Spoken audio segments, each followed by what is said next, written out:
नमस्ते, मेरा नाम है लालिमा और आप देख रहे हैं ऑर्डिनरी। हाल ही में एक कॉरपोरेट कंपनी ने घोषणा की कि उनके यहाँ काम करने वाली सभी महिलाओं को साल में 10 पीरियड लीव्स दी जाएंगी। इसके बाद से कई तर्क वितर्क शुरू हो गए सोशल मीडिया पर। इसी बहस में एक महत्वपूर्ण मुद्दा उठाया गया एडवोकेट किरूबा मुनुस्वामी के द्वारा। किरूबा लॉयर है, सुप्रीम कोर्ट में प्रैक्टिस करती हैं। इन्होंने ट्वीट किया। इसमें उन्होंने लिखा, मुझे एक सुप्रीम कोर्ट एडवोकेट के ऑफिस से सिर्फ इसीलिए फायर कर दिया गया था क्योंकि मैंने अपने पीरियड्स के पहले दिन छुट्टी ली थी। उन्होंने कहा, इसीलिए मैं कभी फीमेल जूनियर्स को रिक्रूट नहीं करता। मैं कोर्ट रूम में बैठ तक नहीं सकती क्योंकि ये सीनियर पुरुष एडवोकेट्स के लिए अपमानजनक है। इसके साथ किरूबा ने हैशटैग लगाकर लिखा, #दलित वुमन मेंस्ट्रुअल एक्सपीरियंस। हमने इस पूरे मुद्दे पर बात की किरूबा से, इस ट्वीट के पीछे की कहानी के बारे में, एक दलित महिला और लॉयर होने के बारे में, पीरियड्स लीव पर उनके क्या विचार हैं इसके बारे में। किरूबा ने हमें बताया, मैं एक अनटचेबल कास्ट से आती हूँ। अपने परिवार की पहली ऐसी पीढ़ी से हूँ जो ग्रेजुएट हुई है। मेरे माता पिता स्कूल गए थे लेकिन उससे आगे की पढ़ाई उन्होंने नहीं की। उन्होंने अपनी तीनों बेटियों को इसीलिए पढ़ा लिखा कर प्रोफेशनल बनाया ताकि हम समाज में आगे बढ़ सकें। मेरी सबसे बड़ी बहन डॉक्टर है, उससे छोटी वाली बहन इंजीनियर है और मैं लॉयर हूँ। किरूबा तमिलनाडु से हैं, मद्रास हाईकोर्ट में भी प्रैक्टिस कर चुकी हैं, लेकिन उनका एक्सपीरियंस अच्छा नहीं था। उन्होंने बताया कि किस तरह जब वो एक सीनियर एडवोकेट के साथ काम कर रही थी तो उन्हें काफ़ी अपमान झेलना पड़ा। उन्होंने बताया, मुझे माइग्रेन की दिक्कत है तो मैंने एक दिन की छुट्टी ली थी। उसके अगले दिन मेरे पीरियड्स आ गए। मैंने अपने सीनियर से उस दिन की छुट्टी मांगी। अगले दिन उन्होंने क्लर्क को भेजा मुझे बुलाने के लिए। मैं वहाँ गई तो उन्होंने मुझसे कहा, तुम लॉयर बनने के लिए फिट नहीं हो। या तो तुम्हें माइग्रेन हो गया होता है या फिर अपने पीरियड्स के लिए छुट्टी ले रही हो। इससे बेहतर होगा कि तुम घर चली जाओ, अपनी माँ से कहो कि तुम्हारे लिए वो दूल्हा खोजे और तुम शादी कर लो।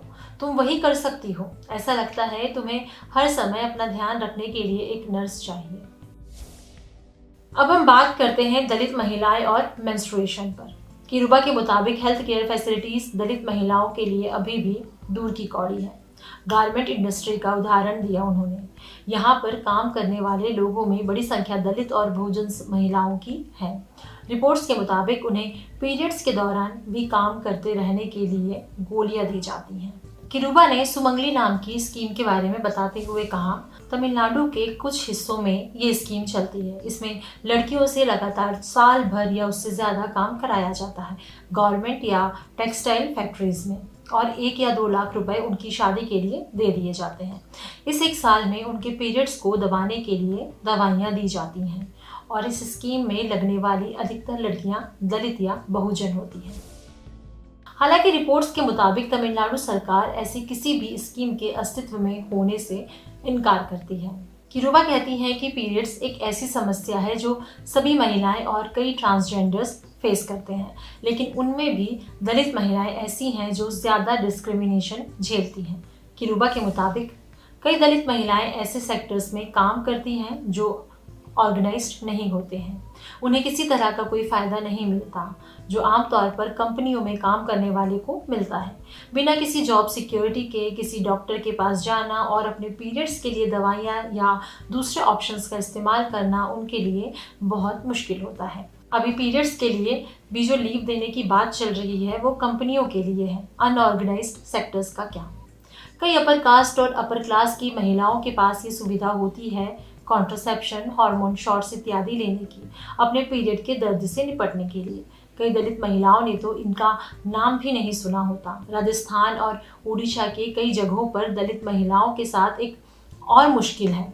वहाँ महिलाओं को 1 या 2 डिलीवरीज के बाद जबरन कॉन्ट्रासेप्टिव लगवाए जाते हैं बिना उनकी सहमति लिए। किरूबा कहती है कि एक तरफ माहवारी से गुजर रही दलित महिलाओं के शरीरों के साथ भेदभाव होता है, वहीं डॉक्टर्स और सरकारी अस्पताल इन्हें लापरवाही से ट्रीट कर रहे हैं। इसीलिए भी उन्होंने ये हैशटैग का इस्तेमाल किया ताकि दलित महिलाओं के मेंस्ट्रुएशन के अनुभव पर भी बात हो सके। इस वीडियो के बारे में आपकी क्या राय है, आप हमें कमेंट सेक्शन में ज़रूर बताएं। ये जानकारी आप तक हमारी साथी प्रेरणा लेकर आई थी। अगर ये वीडियो आप फेसबुक पर देख रहे हैं तो हमारे फेसबुक पेज को लाइक करें। अगर इसे आप यूट्यूब पर देख रहे हैं तो हमारे यूट्यूब चैनल को सब्सक्राइब करें। साथ ही बेल आइकन पर भी क्लिक कर दें ताकि जब भी हम कोई नया वीडियो अपलोड करें तो उसका नोटिफिकेशन आप तक सबसे पहले पहुंचे। Thank you.